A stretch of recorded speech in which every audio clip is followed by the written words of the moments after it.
அன்பானவர்களே வணக்கம், வாழ்த்துக்கள். God bless you all. மேலே காசா கீழே காசா ப்ளஸ் இஸ்ரேல் என்கிற இந்த 3 தலைப்புகளில் இந்த நாளில் இந்த வீடியோவில் ஒரு சில விஷயங்களை நம்ம கவனிப்போம். இந்த மேலே காசா கீழே காசான்னு நான் சொன்னேன்ல, அந்த வார்த்தை ஒன்றும் இல்லை. இந்த பக்கம் நம்ம பாண்டிச்சேரி பகுதியில் காரைக்கால் அப்படிங்கிற ஒரு இடம் இருக்குது. அதில் இதே பேர் இருக்குது பாருங்கள், மேலே காசாக்குடி கீழே காசாக்குடி அப்படிங்கிற ஒரு பேர் இருக்குது. அது ஞாபகம் வந்துச்சுது, அதனால் உங்களுக்கு முன்கூட்டியே சொல்கிறேனே. இந்த காசாங்கிற அந்த பேர் இருக்குது பார்த்தீங்களா, எவ்வளோ தொலைவில் அது கடந்து வந்துருக்குது பாருங்கள். நம்ம காரைக்கால் இருக்குது பாருங்கள் அந்த பேர். இன்னும் பல இடங்களில் உண்டு. கேரளாவில் காசர்கோடு அப்படின்னு இருக்கும் பாருங்கள். மொத்தத்தில் பைபிளில் காசான்னு இருக்குன்னா, இப்போ எல்லாம் நாங்கள் பைபிளில் இருந்து சொல்லும்போது நீங்கள் யாரும் கேட்க போகிறதில்ல, கேட்கவும் மாட்டீங்க. ஆனால் இப்போ காசான்னு சொன்னால் என்ன பண்ணுவீங்க, எல்லோரும் என்ன பண்ணுவீங்க, கேட்பீங்க. ஏன்னா காசா என்கிற அந்த பேர் ரொம்ப பிரபலமாயிடுச்சு. காசாவுக்கு பின்னாடி ஒரு பெரிய சரித்திரம் இருக்குது தெரியுமா? இந்த காசாங்கிற பேரை இப்போது நீங்கள் பார்த்து கொண்டிருக்கிற அந்த காசாவில் அதை வைத்தவர்கள், தூக்கி வச்சவங்க, காசாங்கிற பேரை தூக்கி வச்சவங்க வேற யாரும் இல்லை, பைபிளில் வர நோவா தாத்தா. அந்த நோவாவுடைய பேரனுங்க கானானியர்கள். அவங்களுக்கு பேர் கானானியர்கள். ரொம்ப வித்தக்காரங்க அவங்கெல்லாம், ரொம்ப சண்டைக்காரங்க, ரொம்ப கோபக்காரங்க. ஆனால் வேர்ல்டு ஃபுல்லாக பரவனவங்க. அவங்க உலக சரித்திரத்தையே உலகத்துக்கெல்லாம் கொண்டு போனவங்க தான் இந்த கானானியர்கள். அவங்க தாங்க அந்த பேரை வச்சாங்க. இது ஒரு Semitic word, Semitic language. Semitic லாங்குவேஜ்னு சொன்னால் கண்டிப்பாக மேக்ஸிமம் அது என்ன லாங்குவேஜ்னு தான் எல்லோரும் கேட்பாங்க. அது தாங்க பூர்வீகம், ஒரிஜினல் லாங்குவேஜ் செமிட்டிக். செமிட்டி வம்சம் அப்படின்னு தமிழில் ஒரு சில சரித்திரத்தில் வரும். ஓகே, சரி. காசா, காசா என்கிற அந்த எபிரேய வார்த்தையில் ஆஷான்னு வரும். காசா, ஆஷா, காத்சா அப்படிங்கிற ஒரு டேர்ம், அப்படிங்கிற ஒரு பதமும் இருக்கிறது. எகிப்தியர்கள் இந்த காசாவை காசத் அப்படின்னு சொன்னாங்க. மொத்தத்தில் இதுக்கு அர்த்தம் ஒன்றும் பெரிய அளவில் இல்லை, மேடு, ஸ்ட்ரெங்கு அப்படின்னு ஒரு அர்த்தம். ஆக காசாவுக்கு பூர்வீக சொந்தக்காரங்க யார்? கானானியர்கள். சரி, கானானியர்கள் வாழும்போது இஸ்லாம்ங்கிற ஒரு மதமாக இருந்துச்சு. சொல்லுங்கள், நீங்களே யோசிங்க. அப்படி ஒரு மதமே இல்லையே. ஆனால் காசாவை பற்றி பைபிளில் சொல்லியிருக்கு தெரியுமா? காத்சா என்று இருக்கும், அல்ல மொட்டையடிக்கப்படும். காசா மொட்டையடிக்கப்படும் அப்படிங்கிற அந்த வார்த்தை இப்போ நிஜமாயிட்டு போயிட்டு இருக்குது. நீங்கள் தடுக்க முடியுமா? நான் தடுக்க முடியுமா? அது ஆண்டவரில் சொன்னார். ஆண்டவர் எரேமியாவுக்கு வாயில் சொன்னார். கிமு 600 சொன்னார். கிமு 600 சொன்னது நம்ம காலத்தில் நடக்குது. பாருங்க, கண்ணெடுத்து பாருங்க.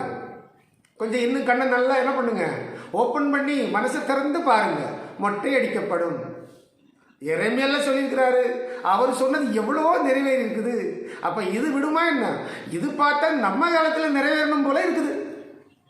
அதான் இதுதாங்க பைபிள், இதுதாங்க ஆண்டவருடைய வார்த்தை.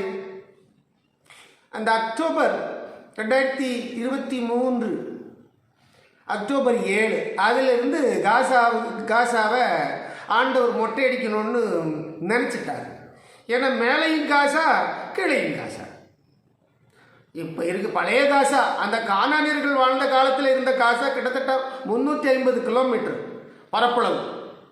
ஆனால் இப்போ இருக்க காசா ஒரு 40, 45, 50 கிலோமீட்டருக்குள்ளாடி உள்ள ஒரு பரப்பளவு தான். ஒரு கடற்கரை பட்டணம், செழிப்பான பட்டணம், பெயர் போன பட்டணம். அலெக்சாண்டர் த கிரேட்னு சொல்லி பைபிளில் சரித்திரத்தில் படிப்போம் பார்த்தீங்களா? பைபிளில் அலெக்சாண்டருங்கிற அந்த பேர் தான் வராது. ஆனால் அவரை பற்றி அந்த பேரரசு உருவாகும் 4ஆம் உடையும் அப்படிங்கிற தீர்க்க தரிசனம் பைபிளில் இருக்குது.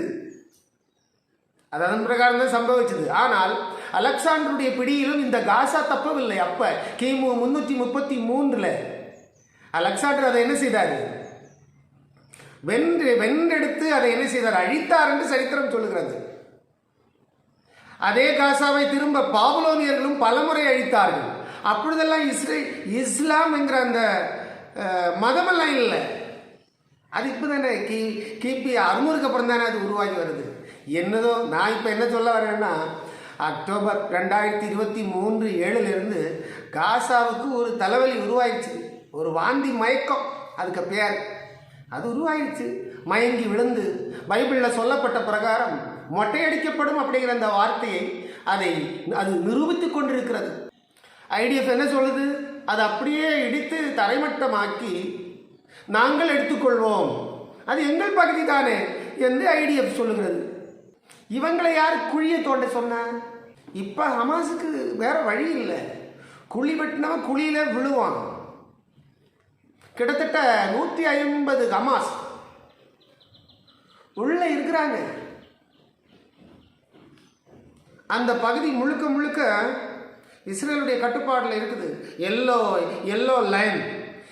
லைன்னு சொல்லி அங்கே அடிக்கடி போய் வந்து போய் பார்க்குறீங்க, எல்லோ கோடே காணுமே அப்படின்னு சொல்லி. ஆனால் அது பக்கத்தில் வந்தாலே இஸ்ரேல் ராணுவம் சுட்டுப்படுது. என்னத்தை பண்ண பாருங்க. குழி வெட்டினதும் குழியிலேயே சமாதி ஆகணும்ல. குழியை யாரு கொண்ட கிட்டத்தட்ட ஒரு 40 கிலோமீட்டர் சுற்றளவு கொண்ட ஒரு பட்டணத்தில் நீங்கள் ஒரு கிட்டத்தட்ட ஒரு 500 கிலோமீட்டர் அளவில் நீங்கள் உள்ளுக்கே சுற்றி ரவுண்டிங் பண்ணி குழியை தோண்டி வச்சுக்கிறீங்க. இது அந்த ஆண்டவருக்கு அடுக்காது. அவரே யோசிக்கிறாரு, ஏன்டா இப்படி பண்ணுறீங்க? மேலே தான் உங்களுக்கு நான் நல்ல பிராணவாயு கொடுத்துருக்கிறேனே, இந்த பிராணவாயு எல்லாம் விட்டுட்டு ஏன்டா இப்படி குழியை தோண்டிட்டு கிடைக்கிறீங்க? குழி தோண்டி ஆயுதக்குளம் கொண்டு உள்ளே வச்சு உள்ளுக்கு படுக்கை அறையெல்லாம் ரெடி பண்ணி ஆயுதத்துக்கு மேலேயா நீ ஏறி படுத்துக்கணும்? இப்படி யாரடா சொன்னா? எல்லாம் ஒரு கேள்வி இல்லை. ஆயுதத்துக்கு மேலே ஆயுதங்களை பதுக்கி வைத்து இந்த மாதிரி செய்யணும்னு எங்கேயாவது இருக்கா? இதனால யாருக்கு என்ன பிரயோஜனம்? அவர்கள் வெட்டின குழி அவர்களுக்கே இப்போ பாதகமாக மாறுகிறது. பாருங்க, கிட்டத்தட்ட 150 ஹமாஸ் போராளிகள் பயங்கரவாதிகள் இப்போ உள்ள மாற்றாங்க. இஸ்ரேல் ராணுவம் சொல்லுது, என்ன சொல்லுது? நீங்கள் வெளியே, அதாவது உங்கள் கையில் இருக்க ஆயுதங்கள் எல்லாம் விட்டுட்டு வெளியே வாங்க, கையை அப்படி தூக்கி காட்டுங்க, சரண்டராக இங்கே விட்டுடுறோம் அப்படின்னு. அவங்க என்ன சொல்கிறாங்க? இல்லை, பெருசாக இருக்கலாம் தரோம், ஆனால் குட்டியாக இந்த கை ரிவால்வர் மாதிரி இருக்குல்ல, அதை மட்டும் நாங்கள் கையில் வச்சுக்கிறோம், ஏன்னா எங்களுக்கு சேஃப்டி வேணும் அப்படின்னு சொல்லி. பார்த்தீங்களா எவ்வளோ கெஞ்சுன்னு கெஞ்சுறாங்க. ஆனால் இஸ்ரேல் ராணுவம் என்ன சொல்லுது? நீங்கள் ஒன்றும் தர வேணாம், உள்ளே இருங்க, உங்களை கொண்டுட்டு நாங்கள் என்ன பண்ணுறோம், உங்கள் ஆயுதத்தை நாங்கள் எடுத்துக்கிறோம் அப்படின்னு சொல்லுது. எப்படி போச்சு பாருங்க. எப்படி இருந்தவர்கள் இப்படி ஆனார்கள். இஸ்ரேலுக்கிட்ட ஜெயிக்க முடியுமா? நெத்தன்யாகு அவர்கள் என்ன சொல்கிறாரு? அவர் சொன்னது செய்வார், நாங்கள் மொத்தத்தையும் அடிப்போம் அப்படின்னு சொல்லி அவர் சொன்னதை செஞ்சுட்டு இருக்காரு. இப்போ ஹமாஸுடைய அந்த வெப்பன் ஃபேக்டரி இருக்கு இல்லையா, அது கூட மொத்தமாக என்ன செய்தது? தொலைந்து போனது. ஆயுதங்கள் இல்லாத ஹமாஸ் வேண்டும் என்று சொல்லி நெத்தன்யாகு விரும்புகிறார். அவர் வேற யாரு சொன்னாலும் கேட்கவும் மாட்டார். ஏன்னா அவர் ஆண்டவருடைய பிள்ளை இல்லை, கடைசி கால யூதர்கள் இல்லை, 1900 ஆண்டுகள் முடிந்ததுக்கு அப்புறம் வந்திருக்கிறாங்கல்ல, சொன்னா கேட்பாங்கன்னு நினைக்கிறீங்க? அவர்களுடைய தேவன் அவர்களோடு கூட இருக்கிறார் இல்லையா? ஸோ என்ன பைபிள்லேயும் அப்படி தானே இருக்குது. அவர்களை குறித்து என்ன சொல்லுகிறது? வைக்கோல் கட்டுகளுக்குள்ளே எரிகிற தீவட்டிகளுக்கு ஒப்பாயிருப்பார்கள் அப்படின்னு இருக்குது இல்லை? அப்போ அதன் பிரகாரம் தான் இருப்பாங்க. இப்போ சர்வதேச நாடுகள் என்ன சொல்லுது? காசாவில் ஒரு கமிட்டியை அமைக்கலாம் அப்படின்னு சொல்லி இன்னொரு கமிட்டி ஆல்ரெடி பீஸ் டீலு, அது பீஸாக பிச்சு என்ன பண்ணியாச்சு, எரிஞ்சாச்சு, பிஞ்சே போயிடுச்சு. இப்போ நெத்தன்யாகு என்ன சொல்கிறாரு? இன்னொரு கமிட்டி உருவாக்குறீங்கன்னா அதில் துருக்கி இருக்கக்கூடாது, ஈரான் இருக்கக்கூடாது, கத்தார் இருக்கக்கூடாது, லெபனான் இருக்கக்கூடாது, நாங்கள் சொல்கிறது கேட்கணும், நாங்கள் சொல்கிறது கேட்டால் என்ன பண்ணலாம், இன்னொரு கமிட்டிக்கு நான் தயார் அப்படின்னு சொல்கிறார். இன்னொன்று சொல்கிறார், ஒருவேளை இந்த ஹமாசுக்கள் எதிரிகளாக இருந்து அடங்க மறுத்தால் நாங்கள் அவர்களை அடக்குவோம். 150 பேர் உள்ளே இருக்கிறாங்கல்ல, அவங்கக்கிட்ட இப்போ இஸ்ரேல் ராணுவம் ஐடிஎஃப் என்ன சொல்லுதுன்னா, முடிஞ்ச வேறொரு குழியை தோண்டி என்ன பண்ணுங்க, ஓடிப்போங்க அப்படின்னு. குழி தோண்ட முடியல, இல்லைன்னா நாங்கள் ஒருவேளை எங்களுக்கு மைண்டு மாறிச்சேன்னா கேஸ் கூட கொண்டு வந்துடுவோம், பாய்சனஸ் கேஸ், அதை கொண்டு வந்து உள்ளே விட்டுருவோம், எல்லோரும் அங்கேயே செத்துருவீங்க அப்படின்னு சொல்லி. இன்னும் பிரச்சனை போயிட்டு தானே இருக்குது. 8 ஹாஸ்டேஜை கொன்னீங்க, அவங்க உடலை நீங்கள் பத்திரமா பாதுகாக்கணும்ல. உடல் ஒரு நாளைக்கு கேட்பாங்கல்ல, உடம்பு சடலத்தை கேட்பாங்கல்ல, சடலத்தை கேட்கும்போது கொடுக்கணும் இல்லை. கொடுக்க முடியலையே. இன்னும் 8 பேருக்கு உடல் சடலத்தை தேடிட்டு கிடக்குறாங்க. அதே ஒரு காரணமாக வச்சு இப்போ இஸ்ரேல் உங்களை அடிக்குது இல்லை. மொத்தத்தில் காசா மட்டையடிக்கப்படும் என்கிற அந்த எரேமியா தீர்க்க தரிசனம் கிமு 600 சொல்லப்பட்டது, பைபிளில் சொல்லப்பட்டது. காசா அந்த அந்த பேரை சொல்லியே இருக்குது பார்த்தீங்களா, கிமு 600 இருக்குது. அருமையானவர்களே, வேதம் எந்த அளவு அருமையானது என்பதை யோசித்து பாருங்கள். அதெல்லாம் கர்த்தருடைய வார்த்தை, எரேமியாவின் வாயின் மூலம் சொல்லப்பட்ட அந்த வார்த்தை சரியாக நிறைவேறி கொண்டு வருகிறது. இது எவ்வளவு விரிவடைந்து போகிறது அப்படி வருகிற நாட்களில் பொறுத்திருந்து பாருங்கள். எவ்வளவு பீஸ் டீல் வந்தாலும், எவ்வளவு ஒழுங்குமுறை கமிட்டிகள் அமைத்தாலும் விடாது.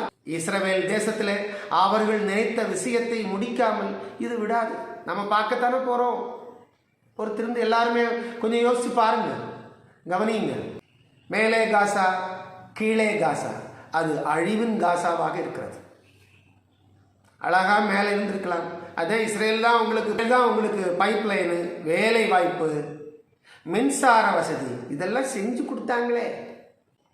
மொத்தத்தில் மேலே காசா, கீழே காசா, அது மண்மேடாகி ஒன்றுமில்லாமல் போனது. காசா மொட்டையடிக்கப்படும் என்கிற அந்த தீர்க்க தரிசனம், பைபிள் தீர்க்க தரிசனம், கிமு 600 சொல்லப்பட்ட தீர்க்க தரிசனம் சரியாய் உங்கள் கண் முன்னும் என்னுடைய கண் முன்னும் நிறைவேறி நிற்கிறது. இதை பற்றி நீங்கள் என்ன நினைக்கிறீங்க, என்ன சொல்கிறீங்க? வேதம் எந்த அளவு தெளிவாக இருக்குதுன்னு பாருங்கள். இன்னும் நிறைய தீர்க்க தரிசனங்கள் இருக்குது, இன்னும் நிறைய இருக்குது, ஏகப்பட்ட இருக்குது. இன்னும் இப்போ நிறைவேற வேண்டியது இன்னும் நிறையவே இருக்கு.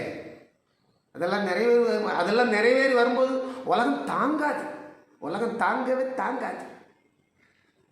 ஓகே, நன்றிகள் பிரியமானவர்களே. நமது காலங்களை பிரயோஜனப்படுத்திக் கொள்வோம். நம்புவதும் நம்பாததும் அவரவர் விருப்பம். God bless you all. Thank you all.